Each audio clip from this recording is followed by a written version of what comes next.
যে ল'ৰাটোৱে 3 মহলা ঘৰটো সাজিছে, তাৰ কুকুৰটোৰ কাৰণে AC ৰুম এটা আছে, মাক বাপকলে তাত ৰুম নাই।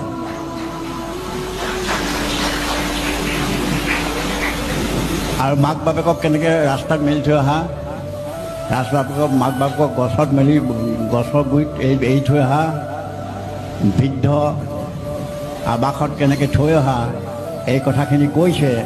আৰু এই কথাটো সকলোৰে ক্ষেত্ৰতে নহ'লেও কিন্তু বৰ্তমান সময়ত এইটো খুব প্ৰাসংগিক এটা বিষয়। এই বিষয়টোৰ প্ৰতি আপোনাসকলে অলপ চকু দিব লাগিব। কাৰণ যিটো বৃদ্ধাশ্ৰম, সেই বৃদ্ধাশ্ৰমটো অসমীয়া সংস্কৃতিৰ বিৰোধী বস্তু।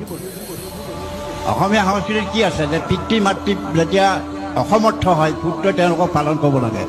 লাজৰ কথা, চৰকাৰে আইন কৰিবলগীয়া হ'ল যে কোনোবা ল'ৰাই যদি পিতৃ মাতৃক পালন নকৰে তাক তেওঁ দৰমহা কাটি আনি মাক বাপেকক দিব। এইটো চৰমৰ কথা। পুত্ৰ পুত্ৰীসকলৰ কাৰণে এইটো অত্যন্ত